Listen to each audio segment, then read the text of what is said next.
ሰላም ጤና ይስጥልን ውድ ተመልካቾቻችን ከተወዳጁ ብስራት ኤፍኤም የዩቲዩብ ቻናል ዘወትር እሁድ ማለዳ ወደ እናንተ የሚደርሰው ብስራት ኃይላችን ነው ጀምሯል። ዛሬም እንደተለመደው በሳምንቱ መጨረሻ እየተካሄዱ ያሉ ስፖርታዊ ጉዳዮችን እየዳሰስን ጥቆማ እየሰጠን ቆይታ እናደርጋለን። ፕሮግራሙን እየመራው ከመላው የስቱዲዮ ባለሙያዎች ጋር ዘውዱ በሬሳ አብሬያችሁ ሆናለሁ። እንደሚታወቀው የሊግ ውድድሮች ሊጀመሩ ጥቂት ሳምንታት ብቻ ቀርቷቸዋል። በጣት የሚቆጠሩ ሳምንታት ብቻ ቀርቷቸዋል። የእንግሊዝ ፕሪሚየር ሊግ የ3 ሳምንት እድሜ ነው የቀረው። ሌሎችም እንደዛው ክለቦች የዝግጅት ጊዜያቸውን እያደረጉ ነው። እንዲሁም ደግሞ የአቋም መፈተሻ ጨዋታዎቻቸውን በተለያዩ ሀገራት ተጉዘው እያደረጉ ነው የሚገኙት። በዚህ መሰረት በትናንትናው ዕለት በርካታ ትልልቅ ክለቦች የአቋም መፈተሻ ጨዋታቸውን አድርገዋል። እስቲ እነሱን ለመመልከት እንሞክራለን። ትናንት ጨዋታቸውን ካደረጉ ክለቦች መካከል ሁለት እንግዲህ በዝውውር መስኮቱ በጣም የነቃ ተሳትፎ እያደረጉ ያሉ ሁለቱ የእንግሊዝ ፕሪሚየር ሊግ ክለቦች እርስ በርስ ያደረጉት ጨዋታ ይገኝበታል። የዣቪ አሎንሶ ቼልሲ እና የሮቤርቶ ዲዘርቢ ቶትናም ሆትስፐር ትናንትና ጨዋታቸውን አድርገው ነበር። ቶትናም ሆትስፐር ጨዋታውን 2-1 በሆነ ውጤት ማሸነፍ ችሏል። ሳንድሮ ቶናሊ አዲሱ ፈራሚ ሳንድሮ ቶናሊ ለቶትናም ሆትስፐር ጎል ያስቆጠረው ተጫዋች ነው። ሌላኛውን ጎል ደግሞ ሪቻርልሰን በ92ኛው ደቂቃ ነው ያስቆጠረው። በሁለቱ ጎሎች መሃል ቼልሲ በወጣቱ ብራዚላዊ ኤስቴቫኦ አማካይነት ጎል አስቆጥሯል። እንግዲህ ኤስቴቫኦ በጉዳት ምክንያት የዓለም ዋንጫው ያለፈው ተጫዋች እንደሆነ ይታወቃል። በብሔራዊ ቡድኑ ቢካተትም ጉዳት ግን ለብሔራዊ ቡድኑ እንዳይጫወት እንዳስገደደው ይታወቃል። አሁን ከጉዳት ተመልሶ የዝግጅት ጊዜውን እያደረገ ነው። ትናንትም ለጃቪ አሎንሶ ቡድን ጎል አስቆጥሯል። እንግዲህ ቶትናም በክረምቱ የዝውውር መስኮት በጣም በሰርፕራይዝ ባልተጠበቀ መልኩ በጣም ትልልቅ ዝውውሮችን እያደረገ እንደሆነ ይታወቃል። ከነዚህ መካከል አንዱ ሳንድሮ ቶናሊ ነው። በትናንትናው ዕለት እንግዲህ ለክለቡ የመጀመሪያውን ጎል ማስቆጠር ችለዋል ማለት ነው። ሌሎች ጨዋታዎችም ነበሩ። ማንቸስተር ሲቲ እና ኢንተር ሚላንም እንዲሁ ትላንትና ተጫውተው ነበረ። እነዚህ ክለቦች ከ3 ዓመታት በፊት እርስ በርስ በአውሮፓ ሻምፒዮንስ ሊግ ፋይናል የተገናኙ ክለቦች እንደሆኑ ይታወሳል። በጨዋታው እንግዲህ በመደበኛው የ90 ደቂቃ ክፍለ ጊዜ ጨዋታው 1-1 በሆነ ያቻ ውጤት ነው የተጠናቀቀው። ሲቲ በምቡማ አማካኝነት ጎል አስቆጥሮ መሪ መሆን ችሎ ነበር። ሆኖም ግን ቤንጃሚን ፓቫ ፈረንሳያዊ የቀድሞ የባየር ሚኒክ የተከላካይ ስፍራ ተጫዋች ቤንጃሚን ፓቫ ጎል አስቆጥሮ ጨዋታው በኢንተርና በሲቲ ያቻ ውጤት ተጠናቋል ማለት ነው። በኢንተር ሚላን በኩል ሁለት የሲቲ የቀድሞ ተጫዋቾች ቢኖሩም በትናንትናው ጨዋታ ግን አልተሰለፉም። ጆን ስቶንስ እና ማኑኤል አካንጂ የቀድሞ ክለባቸውን ሲቲ የሚገጥሙበት እድል ነበር። ሆኖም ግን በጨዋታው የመሰለፍ እድልን አላገኙም። በመለያ ምት እንግዲህ ጨዋታው ሲጠናቀቅ ኢንተር ሚላኖች ሲቲን 3-1 በሆነ ውጤት አሸንፈዋል ማለት ነው። ማንቸስተር ዩናይትድ አትሌቲኮ ማድሪድን የገጠመበት ደግሞ የስናፕ ድራገን ዋንጫ የፋይናል ጨዋታ በ2-1 የማንቸስተር ዩናይትድ አሸናፊነት ተጠናቋል። ኦርቲዝ ገና ጨዋታው እንደተጀመረ በ5ኛው ደቂቃ ጎል አስቆጥሮ አትሌቲኮ ማድሪድ የዲየጎ ሲሞኒውን ስብስብ መሪ ማድረግ ችሎ ነበር። ሆኖም ብራያን እምቤሞ በሁለተኛው አጋማሽ በ53ኛው ደቂቃ በፍጹም ቅጣት ምት እንዲሁም በ74ኛው ደቂቃ ሌላ ጎል አክለው ማንቸስተር ዩናይትድ 2-1 በሆነ ውጤት ማሸነፍ ችሏል። በትናንትናው የማንቸስተር ዩናይትድ እንግዲህ እንቅስቃሴ ላይ የተለያዩ ነገሮችን መታዘብ ችለናል። ከነዚህ መካከል በአማካይ ስፍራ ላይ የተጣመሩት የሜሰን ማውንትና የአዲሱ ፈራሚ አንድሬ ሳንቶስ ጥምረት ተስፋ ሰጪ ሆኖ ስንመለከተው ነበረ። አንድሬ ሳንቶስ ቡድኑን በጥሩ ሁኔታ እየተላመደ የሚመስልበትን ፍንጭ ሲያሳይ ነበር። ሜሰን ማውንትም ማንቸስተር ዩናይትድ ሌላ እድል ሊሰጠው እንደሚገባ ያሳየበትን አቋም አሳይቷል። ከሁለቱ የአማካይ ስፍራ ተጫዋቾች ፊት ለፊት እንግዲህ ታዳጊው ሻይ ሌሲ ነበር የተሰለፈው በ10 ቁጥር ሚና ማለት ነው። እጅግ በጣም ድንቅ የሚባል እንቅስቃሴ ነበር ሲያሳይ የነበረው ሌሲ።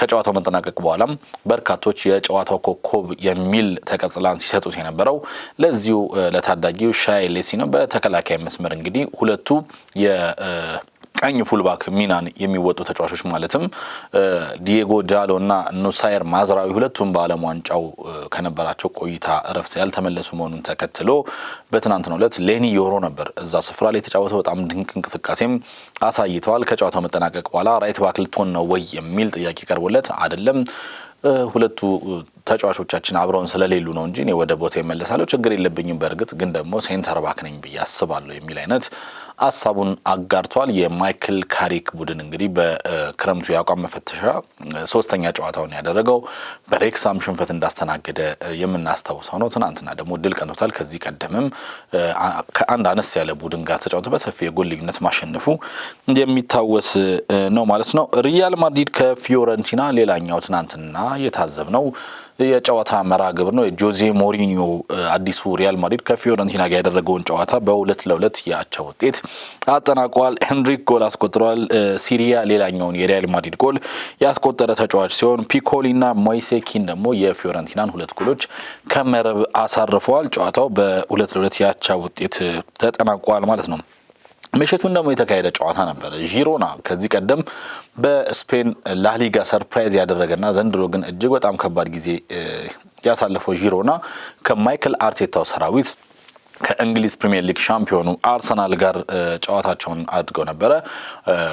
ባለልምድ ተጫዋቾቹንና ታዳጊ ተጫዋቾችን ቀላቅሎ ወደ ሜዳ የገባው አርሰናል በዢሮና ላይ ፍጹም የበላይ ነበረ። 4-1 በሆነ ውጤትም ማሸነፍ ችሏል። ካይ ሃቨርስ የጨዋታው የመጀመሪያው ጎል አስቆጣሪ ነው።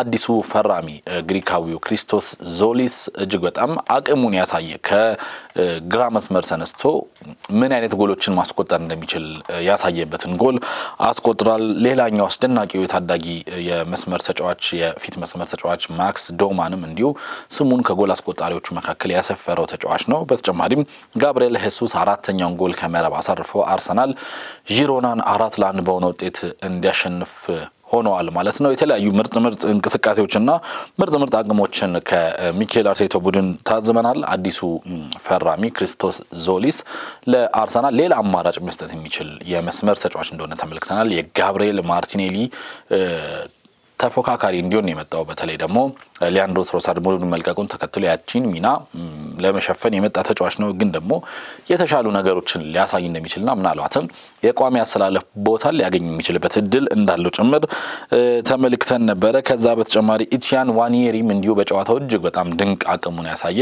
የማርሴ ቆይታው በተወሰነ መልኩ የተሻለ ተጫዋች የተሻለ ባለ ልምድና ኃላፊነቶችን መውሰድ የሚችል ተጫዋች እንዳደረገው በትናንትናው ጨዋታ ተመልክተናል። ማክስ ዶማን እንደወትሮው ድንቅ ነው። ካለፉት ዓመታት የተሻለ ደቂቃ ካለፈው ዓመት የተሻለ ደቂቃ ማግኘት እንደሚገባው ፍንጭ የሰጠበትን ጨዋታ አስመልክቶናል። ከዛ በተጨማሪ ማይልስ ሉዊስ ስኬሊ አሁን አርሰናል የአማካይ ስፍራ ተጫዋች ለማስፈረም ጥረት እያደረገ እንደሆነ ይታወቃል። ብሩኖ ጊማሬሽን ሆኖም ግን ማይልስ ሉዊስ ስኬሊ አሁንም እሱ ጥሩ አማራጭ እንደሆነ ጥሩ አቅም እንዳለው እያስመለከተ ይገኛል። ያለፈው የውድድር ዓመት የአርሰናል የመጨረሻ ጨዋታዎች ላይ ወሳኙ ተጫዋች ሉዊስ ስኬሊ እንደሆነ እናስታውሳለን። አሁንም ከዚህ አስደናቂ ብቃቱ ጋር እንደሚገኝ አስመልክቷል ማለት ነው። የሚኬል አርቴታው አርሰናል ካለፈው ዓመት አስደናቂ አቋሙ ብዙ ያልተንሸራተተና አሁንም በተሻለ ተነሳሽነት ላይ እንደሚገኝ ነው በጨዋታው ያስመለከተን። 4-1 ደግሞ የጨዋታው ውጤት ነው ማለት ነው። ትናንት የተካሄዱ ጨዋታዎችን በዚህ መልኩ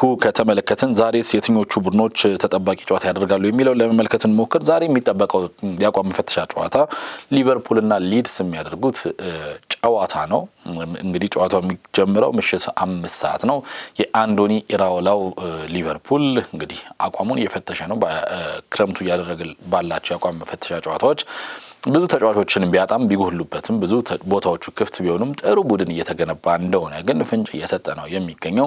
ዛሬ ከሊድስ ጋር ግን ጠንከር ያለ ፉክክርና ተቀናቃኝነት ይገጥመዋል። ትክክለኛውን የሊቨርፑል ወቅታዊ ሁኔታ ሊያሳይ የሚችል ጨዋታ ዛሬ ይደረጋል ተብሎ ይጠበቃል። ይህ ምሽት 5 ሰዓት ላይ የሚደረግ ጨዋታ ይሆናል ማለት ነው። የአቋም መፈተሻ ጨዋታዎችን በተመለከተ ይህን ያህል ካለን የዝውውር መረጃ እንጨምርና የዛሬው ብስራት ሃይላይታችንን እንግዲህ እናጠና። ከጥቂት ደቂቃዎች በፊት እንደነ ፋብሪዚዮ ሮማኖን ጨምሮ ሌሎች በርካታ የሚዲያ አውታሮች ባወጡት መረጃ እንግዲህ አርሰናል የጊማሬሽ ነገር እጅጉን እንደተቃረበና ምናልባትም ዛሬ አሊያም ነገ ጊማሬሽ የአርሰናል ተጫዋች ሆነ የሚባሉ ዜናዎችን ልንሰማ እንደሚችል የሚጠቁሙ ናቸው። ኒውካስል ዩናይትድ ከአርሰናል ጋር በተጫዋቹ ዋጋ ዙሪያ ተስማምቷል። ከዚህ ቀደም ተጫዋቹ በግል በደሞዝና በጥቅማ ጥቅም ዙሪያ ከክለቡ ጋር ስምምነት ላይ መድረሱ የሚዘነጋ አይደለም። ስለዚህ የብሩኖ ጊማሬሽ መድፈኛ የመሆን ጉዳይ ያለቀለት ጉዳይ እንደሆነ መረጃዎች እየጠቆሙ ነው የሚገኙት። አርሰናል ለዚህ እንዲሆን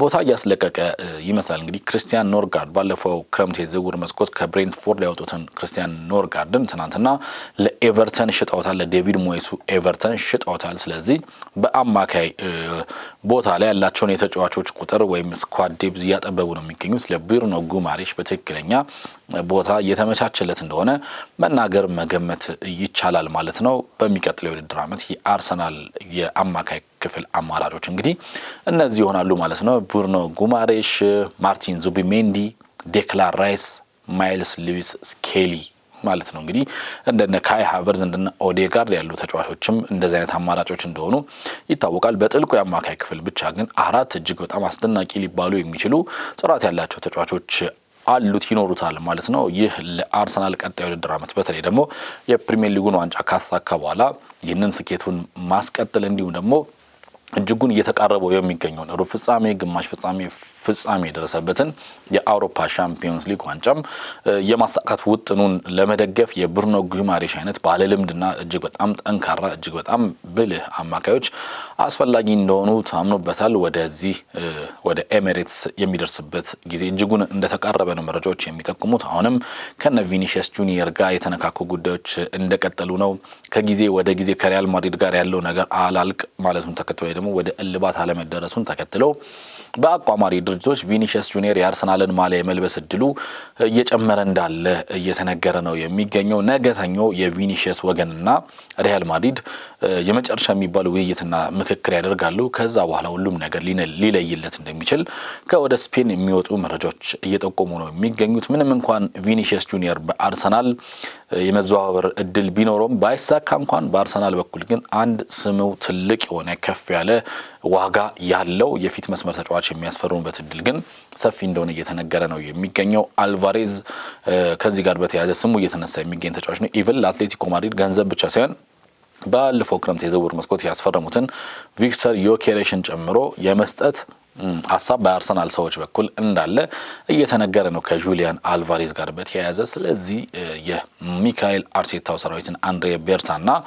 ሌሎች አመራሮች ይህንን ቡድን ለማጠናከር በቀሩት የዝውውር መስኮቶች ትልልቅ ዝውውሮች ሊያደርጉ እንደሚችሉ እየተነገረ ነው የሚገኘው። ቀጣዩ ጊዜ ሁሉንም የሚያሳየን ይሆናል። ከሁለት ሳምንት በኋላ ኮሚኒቲ ሺልድ የሚደረግ ነው የሚሆነው። እንግዲህ እንደሚታወቀው አርሰናል ከማንቸስተር ሲቲ ጋር በሚያደርጉት ጨዋታ የኮሚኒቲ ሺልድ ወይም የቻሪቲ ሺልድ ጨዋታ የ2026-27 የውድድር ዓመት ይከፈታል ማለት ነው። በሁለት ሳምንት ውስጥ እነዚህ ዝውውሮች ይጠናቀቃሉ የሚለውን የምንመለከት ነው የሚሆነው። ወደ ተመልካቾቻችን ለዛሬ የያዝናቸው የብስራት ሃይላይት መሰናዶቻችን ይህንን ይመስሉ ነበር። ሳምንት በሌሎች ርዕሰ ጉዳዮች፣ በሌሎች ጨዋታዎች፣ በሌሎች ጥቆማዎችና የዝውውር ጉዳዮች እስክንገናኝ ድረስ ፕሮግራሙን እየመራው ዘውዱ በሬሳ፣ በካሜራው ዳግም አብረን ዘለቅን። እስከ ሳምንት ቸር ይግጠመን።